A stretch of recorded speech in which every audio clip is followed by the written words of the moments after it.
Well, we'll let people come in. Welcome. Hi, Peg. Hi, Sucheta. How are you?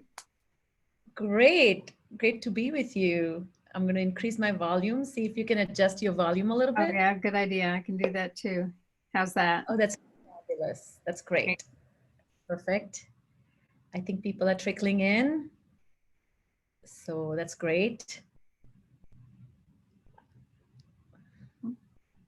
Yes, I was just thinking about stress, and I just was thinking that they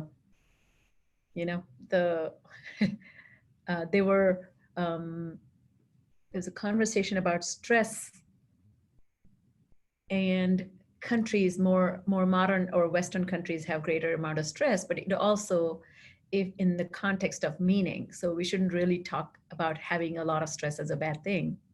If there's meaning, then it can be meaningful to have stress because you are doing meaningful things. Right, right. All right, so it is 2:00. Welcome everyone. Welcome to this amazing webinar with my dear colleague and a friend, Dr. Peg Dawson. We will be talking about stress, learning, and executive function, addressing psychological and emotional trauma, and promoting genuine recovery. It's a big topic. We have done our best to manage to squeeze as much as we can in this jam-packed hour. So welcome.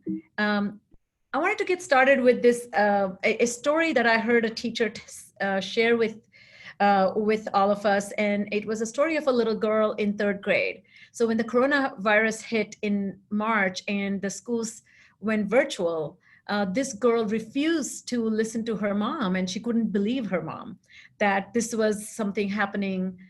And she didn't understand what virtual meant. She didn't understand what it means to not go to school anymore.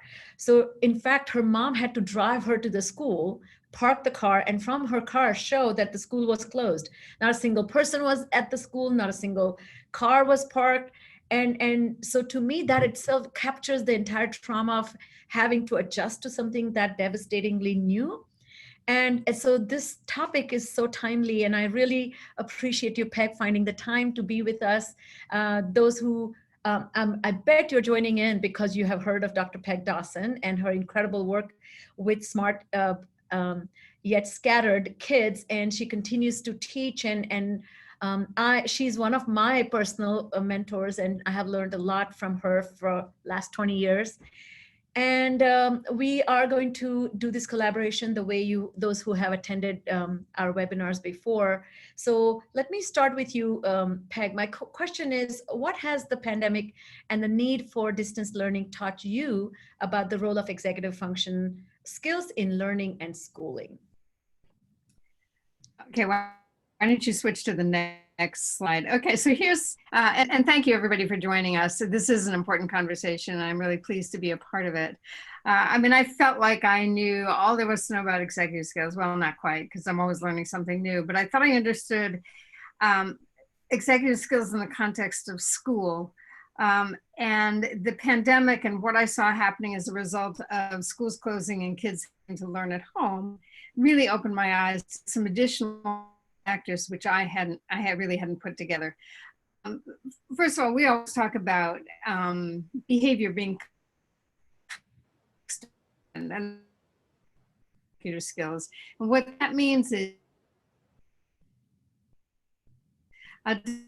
depends on which you're having to deploy them.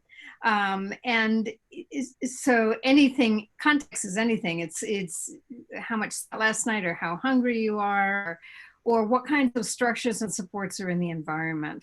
And so can have both kids and adults in their ability to access effective executive functioning. Okay, let's go to the next slide. Whoops, I think you skipped one.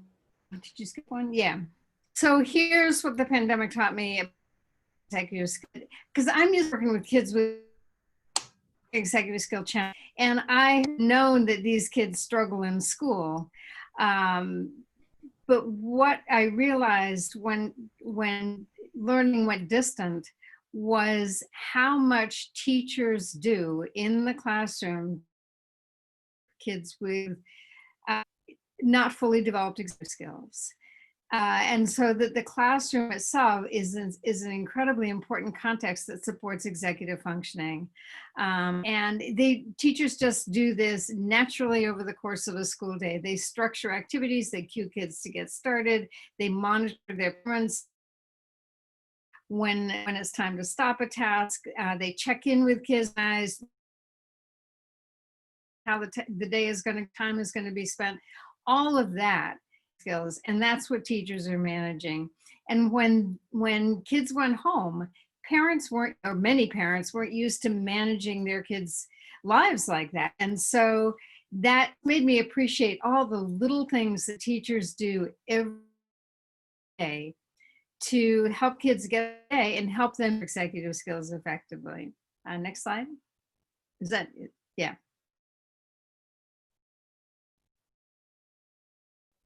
Can you get the next slide?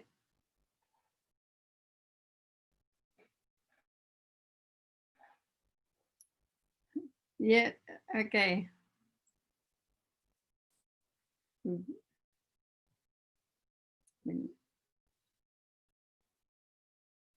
Oh, there, wait, maybe I can do it. No.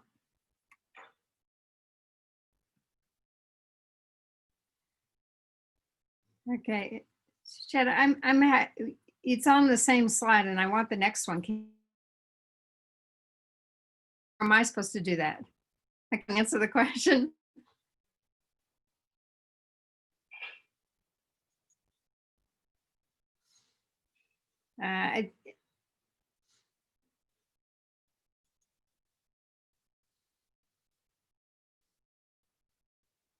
Okay, I can get it on my screen, but I don't think that's what we wanted to do.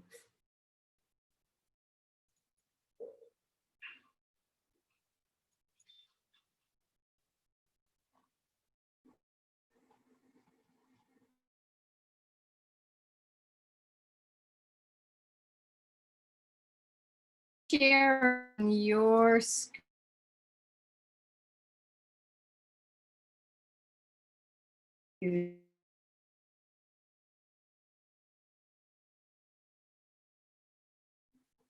Well, I can do this, but I don't think that was what, can people see my slides?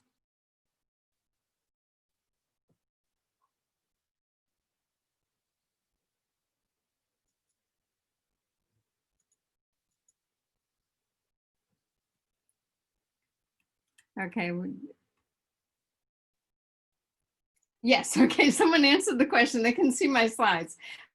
Okay, so I will just go through it this way, and then I hope you can get it back for yours, or although I can manage this if I need to.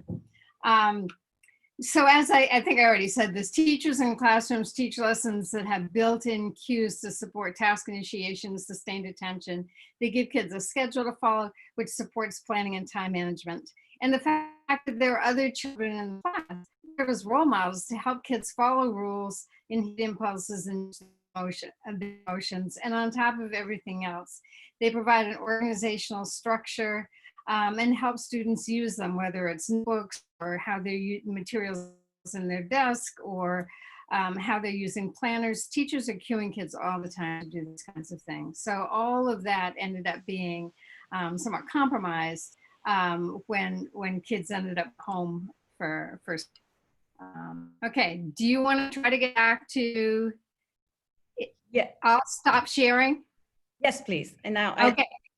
I got it. I think there was some problem at my end, so I apologize, everyone. So can everybody see my, okay, give me a second and I'll share my slides. Oopsie. Only host. Okay. So sorry about that, everybody, for being with us and trying to let me do this. So, it's okay. Peg, do you want to go ahead and ask me the question, and I'll begin to figure this out? This is partly my fault because she said his assistant is on vacation and she usually depends on her to help her, and I'm on vacation next week, so I couldn't accommodate her time. Well, we have we are great at our own executive function, so we can run with it. If you want to start with your first question for me, and then I'll kind of go ahead and try. Okay, I can go back to sharing the screen, so at least you'll get to see the material. Great. Oh, you've disabled attendee screen sharing. I can't do that. Oh, you've okay, disabled that. Got it. Okay, so here's my question for you then. Why should educate? I got it. Sorry, okay. I got it. Sorry, Peg, I got it. Yeah, I can see you've got it. Yes. Okay. Yeah, okay. So now we just would get to this slide and make it the full screen. Yeah. Okay, good. Excellent. So with some delay, why should educators consider teaching executive function skills? Why should they consider that urgent and vital to kids thriving in these new norms of persistent pandemic? Well, again, thank you for such a great question. So to kind of piggyback on what you said, I think the most important part of executive function is its impact on daily decision making. And the daily decision making that kids need to master is taking the decision and making a good decision to pay attention, making a good decision to manage their attention, making a good decision to actually follow through with the question. But there are some aspects of daily decision making that can actually interfere.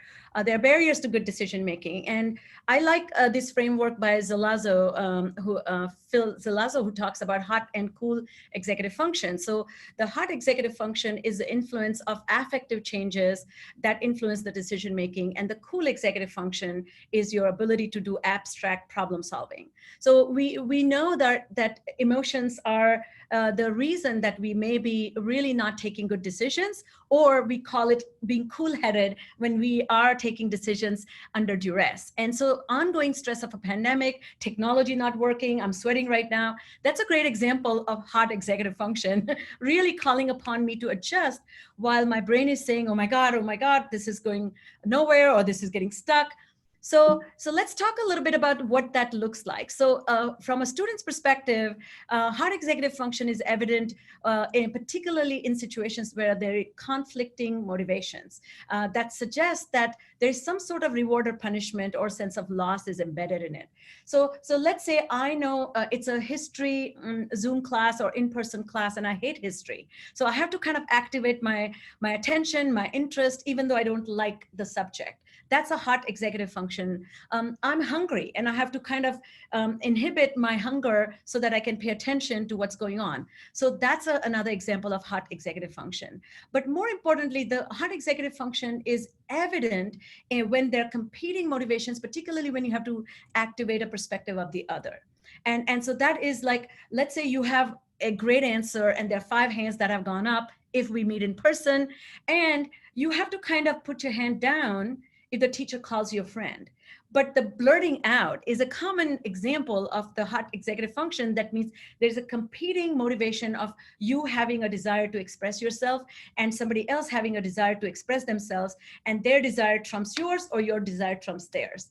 And the cool executive function is typically when nothing is going wrong. So before we started, Peg, and before we went live, we had nothing that was going wrong. My internet was stable and your camera was working perfectly right. So that's the kind of, these are the embedded problems of having to deal with everyday decision making. And lastly, I'll comment about this weighing options aspect. So sometimes we have to take a decision based on how it benefits the other. And there may be a cost that it may cause some discomfort to yourself. And that is when a good executive function comes into play. And this is when we stop being rude. This is how we impulsively don't make a comment on somebody's hair. This is when we don't pick on people and tease their accent or tease their speech.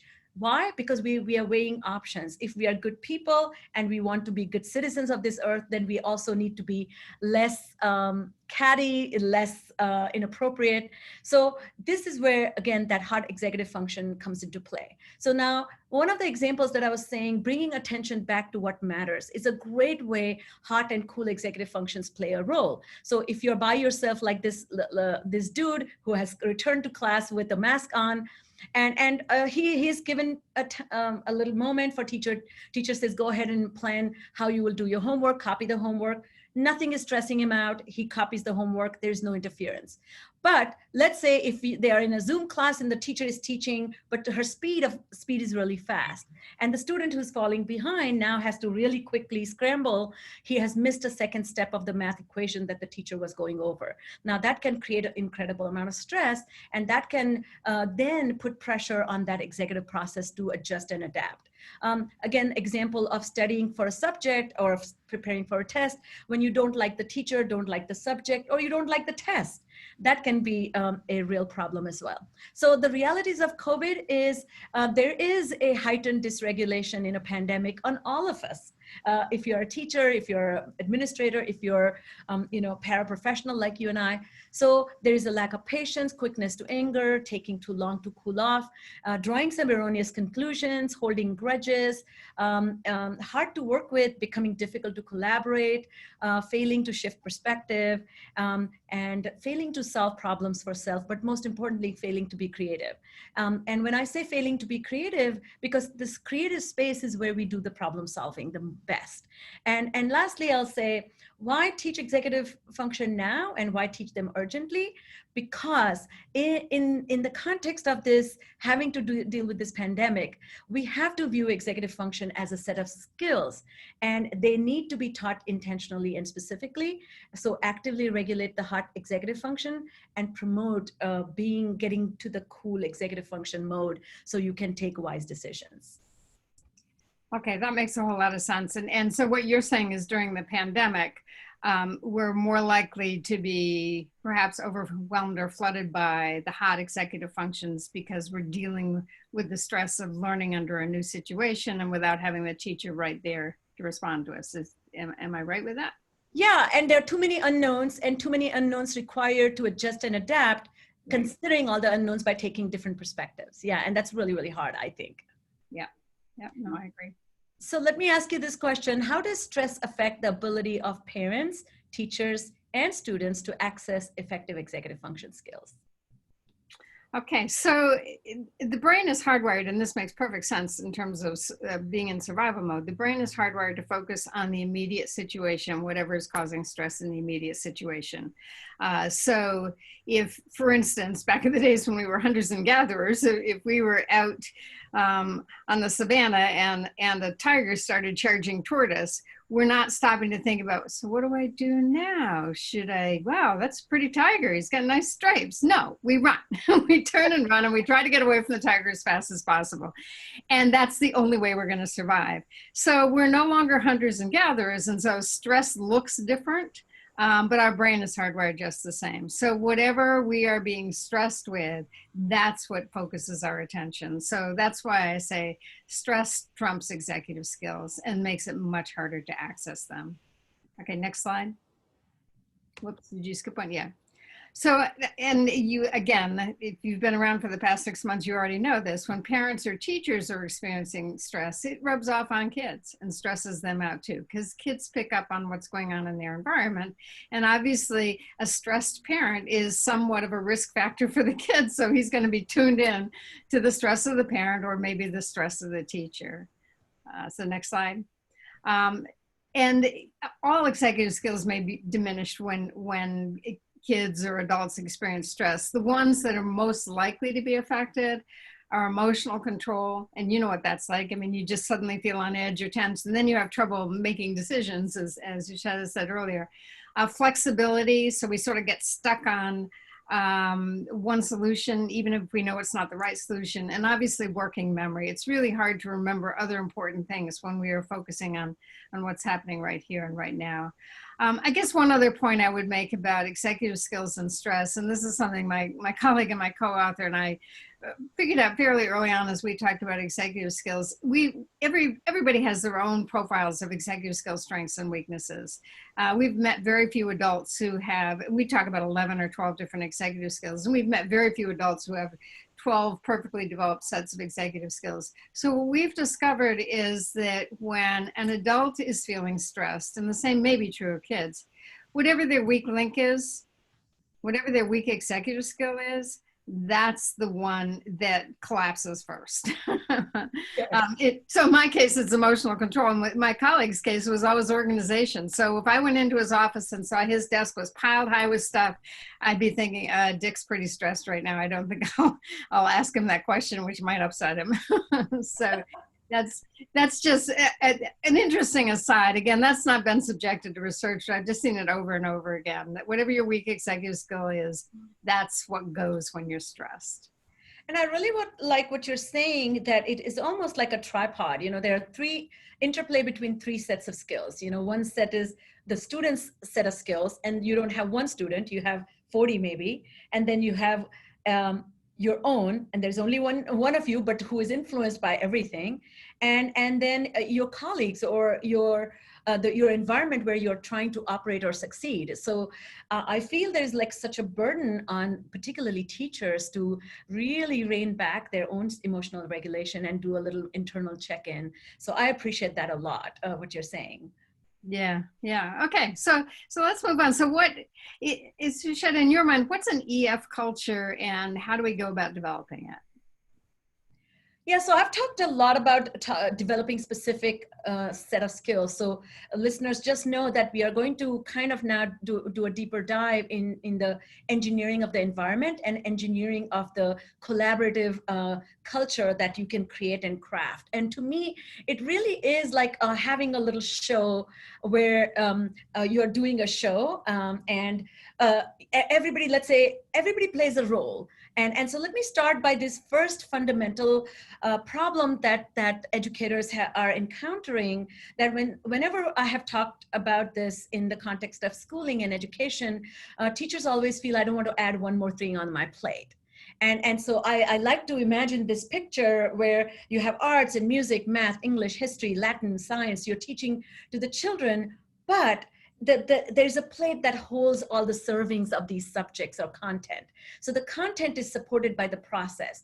And we need to really talk about the plate, that are we using a paper plate or are we using actually, crafted a smorgasbord, a board that's like will hold anything, a boar's head even.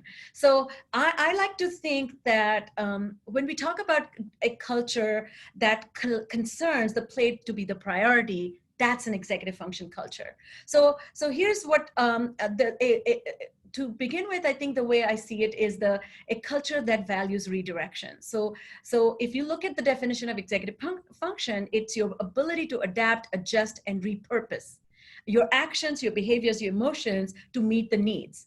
And in order to be able to meet the needs, the student who's growing up in this culture is able to bring attention back to the task in hand. So I always like to tell the teachers that if you have a kid who's staring out the window and admiring a car in the parking lot, we really can't call him that he's not paying attention, because he is paying attention. But what he's paying attention to is to the wrong stuff. So how do we teach that student to use that ability to, like channel that attention into the purposeful action is that executive attention. So this student in this culture, the student understands the intentionality behind a plan and ways to organize tasks. So through breaking them down into steps. And I think there's a misunderstanding if the teacher is the sole provider of that plan and organizational prompt, because the culture may be that we are very organized people, organized classrooms and organized schools, but the organization is always initiated by the teacher. Then teacher's executive function has gone into it. The third is that the student is taught how to remove barriers so that the goals can always be reached. And to me, I've talked a lot about this. There are two types of goals. There is a lower goal and a higher goal. And the higher goal is to become a citizen of the universe. A higher goal is to collaborate. A higher goal to have empathy and compassion for your teacher and for your classmates. And the lower goal is to get an A. And I'm not saying lower goals are bad. Lower goals are extremely important. But if there are two competing goals, and we go back to the hot executive function, we have to lean into the greater goal. And so lower and higher may be bad terminology there. It's a greater and subpar goal, maybe a better way to think about it. And the next thing is that students are taught how to seek help and advocate for themselves. So there are two kinds of ways to do this, is right. So asking for help, if the child is enabled or to be dependent on the teacher, they're constantly asking for help. That's not a right way to do this. Advocacy is, I know me and I know what doesn't work for me, so I am going to ask you if you recommend something that I can do for myself. And lastly, they do something different when things go awry. And that's where I feel in a pandemic, if we all assume everything is going to go awry all the time, and by the way, it was going awry all the time, we just became more aware in the technological world now. And so let's talk about some landmarks of these executive function culture. So here, behaviors are considered as a barometer of child's brain functioning and not their will or character. This is a really important piece of executive function, that child is having difficulty because not that the child is difficult, but child is struggling. Second is that learning how to learn is a top priority. And I like to call executive function as subject agnostic skills. That means they are not dependent on the content, but they are exemplify or exfoliate the mind about the process. And it is the process that supports the plate, so to speak. Kind of, screwing the plate with strong bolts so that the plate is stable. And reflection is at the heart of students' ability to manage their work, their emotions, and solving personal problems. And so the students, one of the questions that I always like to ask my students, what do you think I'm going to say? So rather than if they are having a meltdown, I don't say, oh my God, I'm so sorry. I just say, honey, you look like this is hard. What do you think I'm going to say? So now what's happening is the students is invited to reflect in the midst of chaos. Then the other component is the teacher's self-management is considered vital to students' self-development. And I really think, like you said, Peg, the 11 EF skills that you talk about, if we actually, I talk about 7 executive functions that promote self-regulation. I feel if we all tested our own abilities, we will have a little peak and valley kind of report card, right? And it's really a way to be human. And I also like to remind people that your morning executive function skills look a lot different than your evening executive function skills, and your beginning of the month look a lot different than your end of the month. So there is the inherent variability, and when you have that kind of sensibility, I think you're going to be far better at this. And so to me, I think the last thing I would like to say, that building an executive function culture is the process whereby you make knowing your strengths and challenges transparent to the children. Strategic thinking should be discussed openly and integrated into grading process. That means if you are creating a test, give 90 points to the content and 10 points if the students write 3 strategies as to how they studied for the test. Now you're embedding executive function into the process of knowing how to think about thinking. Students are taught to delay reacting. So one of the things that those who are fully going virtual and those who are in a hybrid condition, I would love, and when I do my group sessions now on Zoom, I have every student submit a question that will not be answered. So the idea there is, here's a question I don't need to ask you about, because I can figure out the answer. That's the idea. So now what you're doing is promoting this idea that I did have a question. If I was not impulse controlling, then this would be blurted out. I would be raising hand, then putting the hand down. Here is, I don't need an answer because I figured it out. And lastly, self-reflection questions are rehearsed. So through these behaviors, what am I trying to satisfy right now? So when I don't turn the homework in through this behavior, I am satisfying my priority to be watching Netflix. I'm making this up. I don't know which kids will be prioritizing Netflix.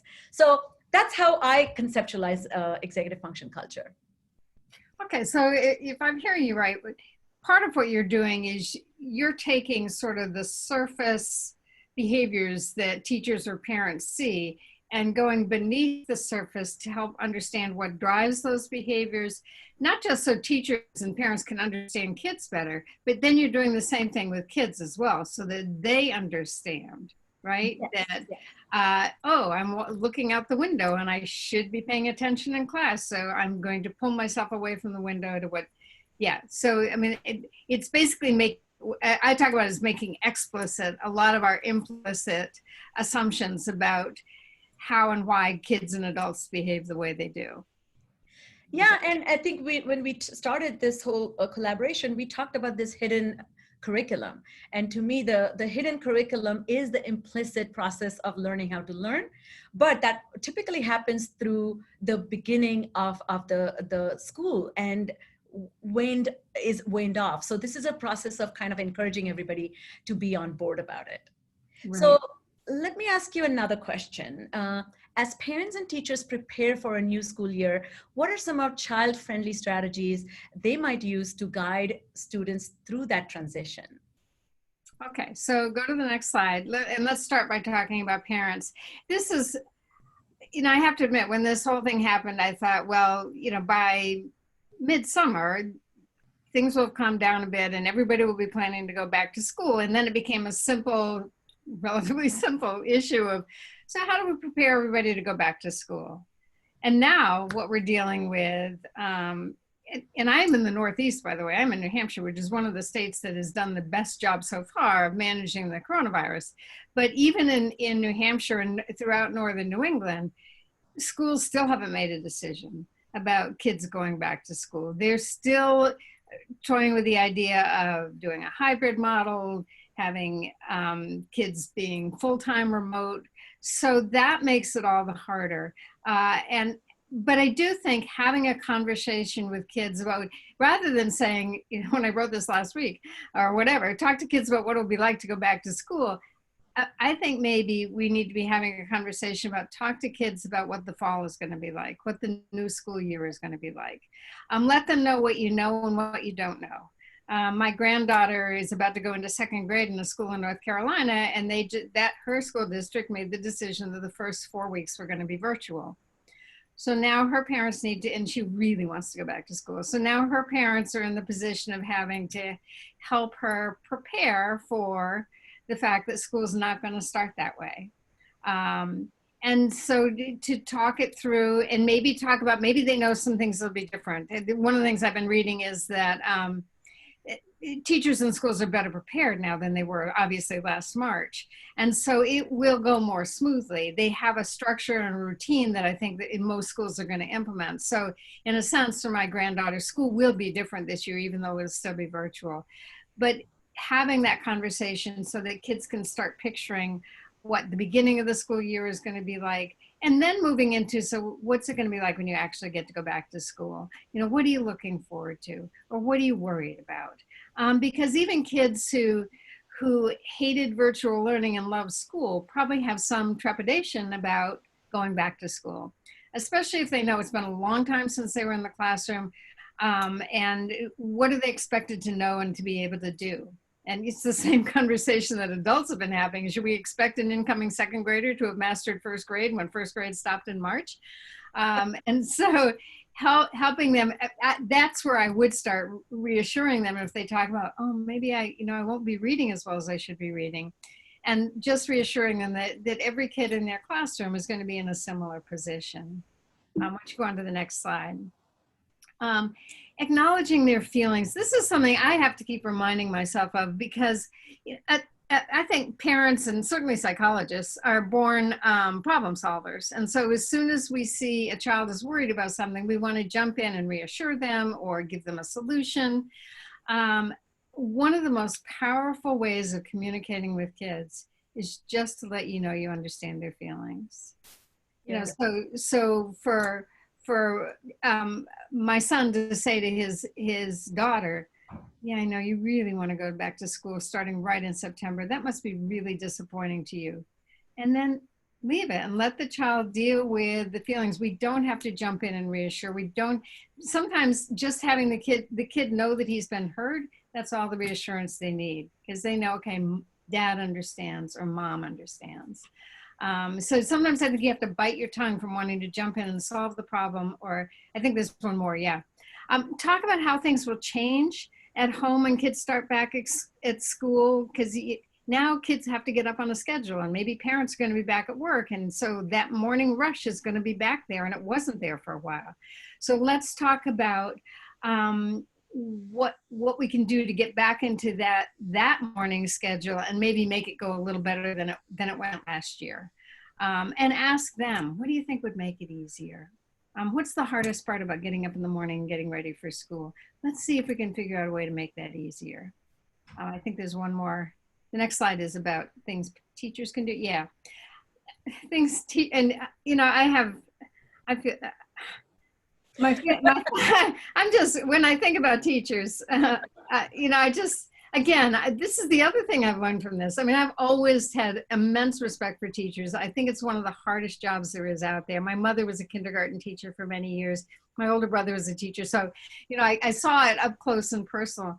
But suddenly with the pandemic, teaching got 10 times harder, I think. And now I think teachers are planning, they must be already concerned about, I got this kid coming into second grade who missed half of first grade. How am I going to get them through the rest of first grade and the second grade curriculum? And I think we have to step back and reassure ourselves that you can't do everything all at once. And your best bet for getting through whatever curriculum you can manage is if you start by building the relationship with the children that you're teaching. If you're still virtual, I'm wondering if even making any kind of contact between the teacher and the child before school starts, just even a quick Zoom call to connect with them, because that's the disadvantage for the fall. At least when things ended in March, teachers already had relationships with kids. But if they're getting a whole new class of kids, they don't have that. So, and this other comment here, place a premium on lessons that spark joy. I got that out.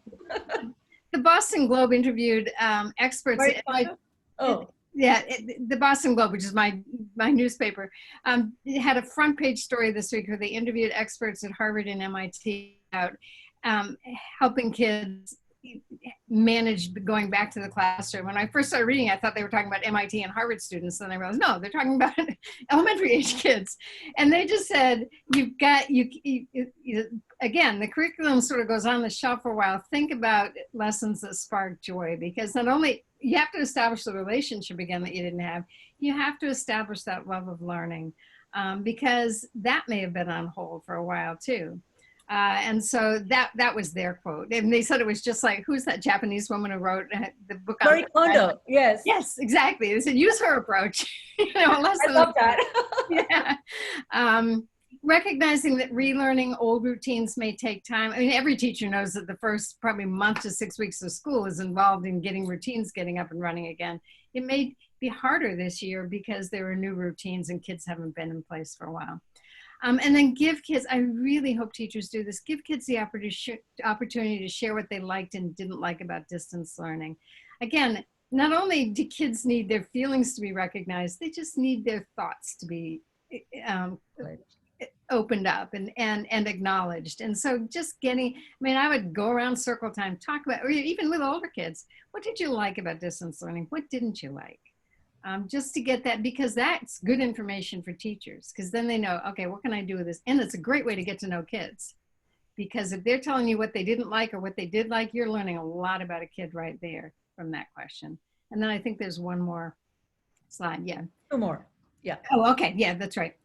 This one's really important. Understand that some kids actually did better with distance learning. I was doing Zoom calls with, I've got a study group in New Hampshire of teachers and speech paths and school psychs, and we were meeting in person all year long, and then we went virtual. And I was struck by one of our first meetings in April or May, where a number of people on the call, either talking about students, because a lot of them were special ed teachers, or their own kids, and they were noticing some kids were doing better with distance learning.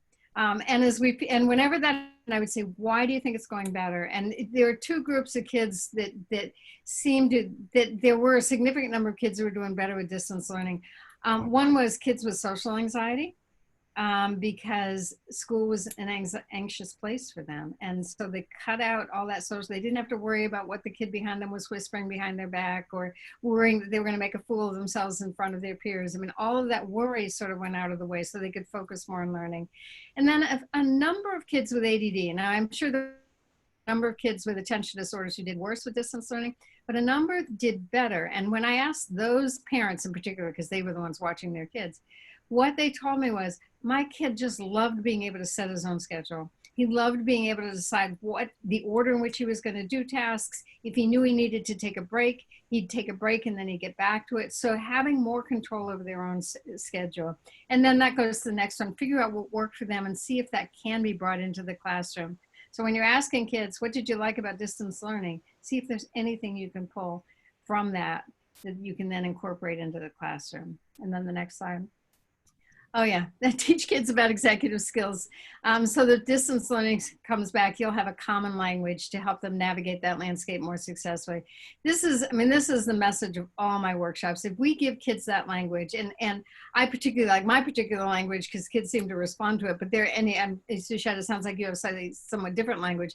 Talking to kids about task initiation in particular. I mean, if you talk about how easy or hard it is to start a task, and then what helps you get started on a task, what gets in the way of starting on a task, that's called task initiation.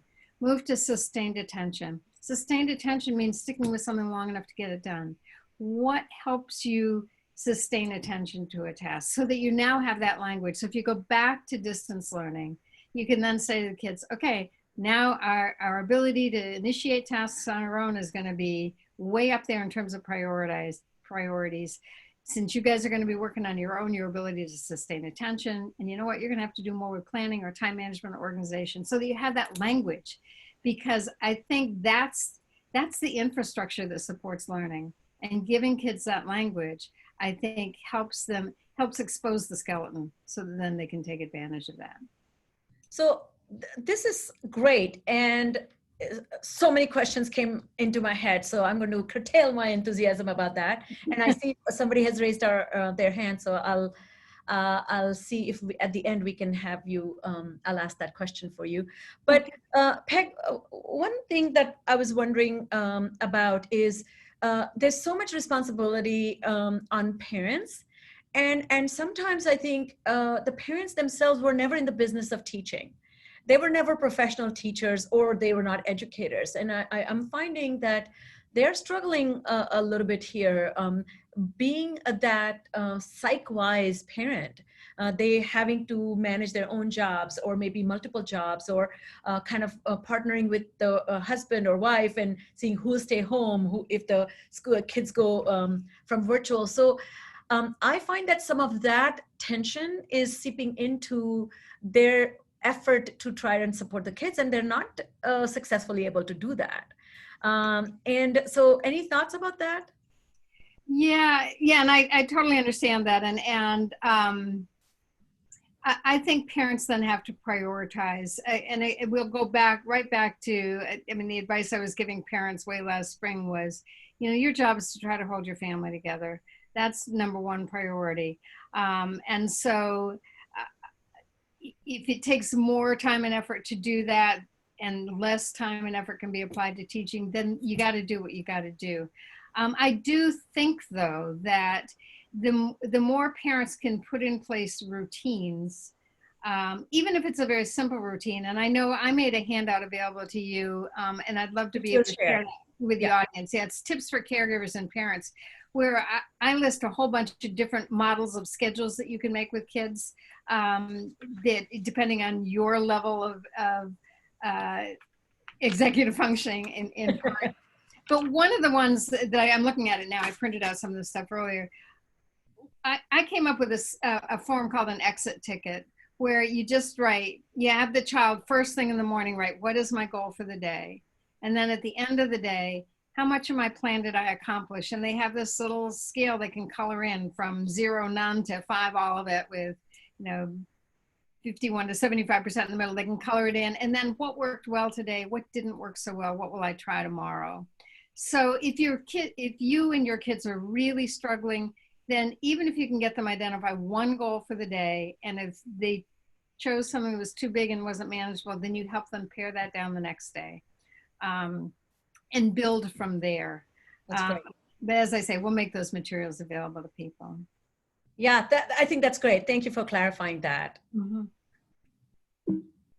And now are we on to, yeah. So is this the last question? This is, right? Yeah, okay. So last question. And I know you have a lot of experience with this. So what are some of the ways to strengthen social, emotional, and interpersonal skills in children that can improve closeness between teachers and students? This is a great place to end, because this is sort of building on what I was talking about, how the teacher and kids need to build that relationship. So yes, and you already highlighted, so I will just take a little bit of a granular look at that. But my favorite and my personal hero is Mr. Rogers, and I am going to coin this like Mr. Rogers method to SEL, and there are three signature characteristics of that. I feel: pace, tone, and routine. And you just talked about the routine, but one of the things, and by the way, if you're an educator or parent, I highly encourage you. There are 900 episodes this man did through PBS, and please indulge. He has 40 honorary degrees from 40 universities honored him with all kinds of accolades, and I think I was obsessively watching a lot of episodes just to watch the simplicity as I'm doing a lot of teacher training to figure out what can Mr. Rogers process that we can adapt. And whether it's in person or in virtual, the simple act of changing in the sweater, changing of the sweater, changing into the sweater, or these blue sneakers, I think that bringing the calmness or kind of setting the pace at which we'll talk, pace at which, and I'm guilty of being a fast talker, so this really is somewhere I struggle, and it's been very helpful. I've been doing Zooms in my house, and my family is doing Zoom of their own in the other, and they've been saying, "Mom, you're too loud," or "You're too fast." And I had like, suddenly you now have a window into that you are doing that to your clients, your students that you're working with. So to me, a learning environment that is safe, comfortable, and familiar is the topmost priority. And those who are getting ready for a hybrid class, parents, do the same. Create a pace and a tone and a routine in the house that exemplifies this model of incredible love and patience for learning, or patience for life. I mean, this urgency with which we're trying to get kids from first, second grade to third grade, or from senior to college, to me, there's no urgency. We hopefully know that we have time on our side. I'm a hardcore speech and language pathologist, so at heart of my work is always about successful communication, and particularly re-emphasizing the nonverbal aspects of communication along with the verbal communication. So the nonverbal aspects of tone of voice, the facial expression, gestures, the inflection that shows enthusiasm, the raised eyebrows that shows eagerness to connect, the crow's feet that shows that you're smiling. If you're wearing masks, how do you heighten? Or I'm seeing a lot of innovation that people are wearing the transparent mouths, which is great. But I think teaching kids to read faces and making that a priority, that I am not upset. So if you're not upset, and the only way kids are getting information is from your tone of your voice or your words, then they're missing out of 70% of the communication that happens through your nonverbals. So exaggerating the gestures a little bit. Now talking about the verbal aspects of communication, brevity, really giving students an opportunity to process information without lecturing them. I'm a big fan of the implicit. So what do you think I am going to say is my favorite way of beginning with the student. So students begin and infer and extrapolate your point of view before you bombard them with your point of view. Creating a bridge in a conversation that takes one idea and connects it to the other is a really important process. Word choice. I think I'm hearing a lot about trauma-centric education and learning. And to me, if you look at trauma, if it is deep sense of hurt that somebody is experiencing. And would we tell somebody if they're hurting, Yeah, I think it's time to hurt less. So I think we understand that when we understand in the abstract way. So how do we bring that language through very few words, express and the act of paraphrasing, getting the students to summarize their understanding of what was just said and exchanged is a really important way of strengthening that interpersonal relationship. Again, that culture of acceptance. Quoting Fred Rogers, he talks about anything mentionable is manageable. And to me, the thing that you just mentioned, ask the student how the schooling was. How did the virtual experience fit with you? And what did that do to you? By giving student the power that when you talk about your experiences, you become the shepherd of your experiences and you have the power to shape them. Or you're demystifying them and seeing the uniformity in the classroom that, oh my God, I was not the only one who was actually studying with, because I have 5 siblings. We didn't have internet, so my mom had to drive into the parking lot and we did homework there. Now, that kind of experience, if a kid who has 5 bedrooms hears, that's going to be a completely different experience. And then your ability to be empathic to a classmate whose haves and have-nots have now been widened because of the kind of pandemic-related access gap that has been exaggerated. Going back to that language of and culture of compassion is, I understand how you would feel that way. This is a favorite Fred Rogers quote. The reporter who did the movies made based on his book, he actually wrote to Mr. Rogers and talked about how his father never approved of him and never told him he was proud. And he says, I don't know what got into me, but I wrote in my letter, and he says, I was embarrassed after I mailed it, but I said to him, are you proud of me? And to his surprise, he received a letter back. He says, I am very, very proud of you. And the most important thing was the next sentence. He said, I've always been proud of you. The first day I met you, I was proud of you. And that kind of power that your words have on your students can be an incredible message to your students of how much love you have for them. And then they are perfect just the way they are is a wonderful thing. I'm going to show a quick video. There's another concept of forming allies that Fred Rogers talks about, we as educators talk about. And before I go to this video, maybe I'll show you this. There was a teacher that I was listening to on a podcast who shared this story that when she had a girl who was getting bullied by another girl. And so she decided to make them project partners. And she called individual student and said, hey, you're really, to the bully, that you're really great communicator, but I see that you're struggling with writing. And then she called the girl who was getting bullied and say, hey, it looks like you're great in writing. You're just shy when it comes to talking and expressing your ideas. I would love for you to consult this girl and teach her how to write. And by just creating this culture of helpers, the girl who was getting bullied recognized that the bully actually had some struggles that she could be effective with. And by creating this kind of friendship and nurturing environment, she changed the relationship between these two girls. So this is a great clip that I think was beautifully summarizes how he found that. So let me play that.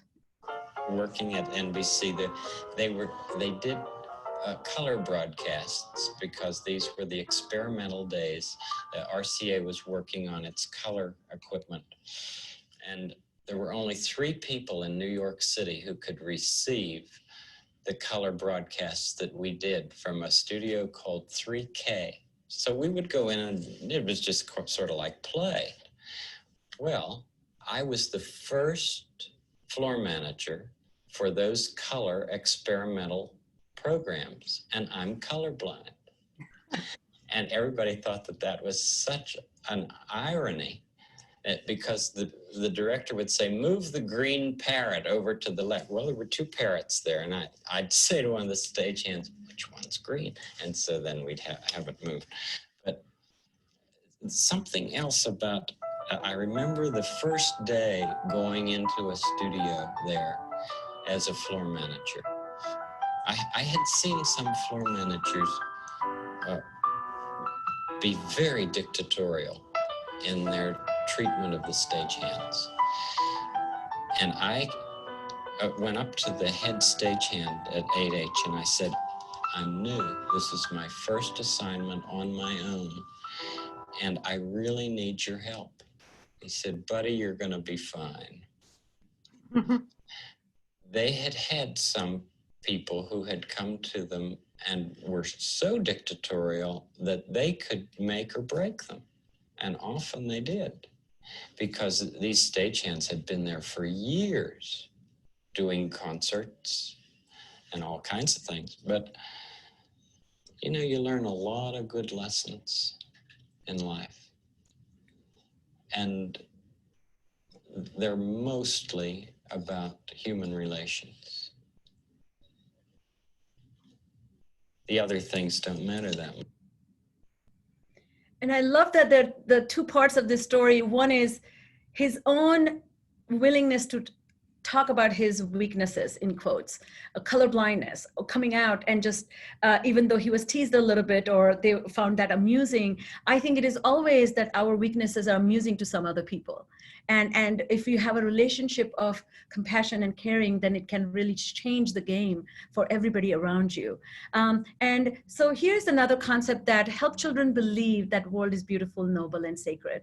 I just really think that in this fast-paced, chaotic world that our kids are going and raising themselves and getting raised in a pandemic, there is incredible stress that's invisible. And so a culture of silence is really critical. So a teacher who before she starts, if she tells everybody to let's close our eyes, let's pay attention to our breath, let's kind of experience silence, because as we know, silence is the place of activating default mode network. That's when creativity can flourish. That's when you are likely to cool down your hot EF or your emotional responses. And then that's when you are able to see the beauty in the world.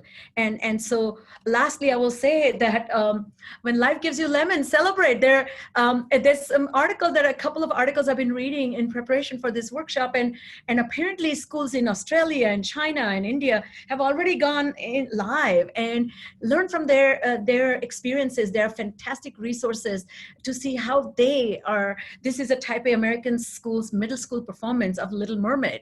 They're going on the stage with full-blown masks and everything. So I do think there is an opportunity for all of us to really shine. And lastly, I'll end my answer to this question is developing true social emotional skills is hard and lifelong work. And regrettably, Americans are attracted to quick fixes. I'm only posing this as just to know we are in an advertisement-fed news media propped culture where we are looking for answers. My kid has ADHD, can't focus. What can I do? My kid has dyslexia. What can I do? You know, I'm struggling to use Moodle. What can I do? We want to watch demos and videos and gain knowledge. But some of the knowledge that can be tapped into is within ourselves, which is to know the beauty and sensibility of our own selves. So I thought that that's a really important part where we can empower our kids in so many other ways.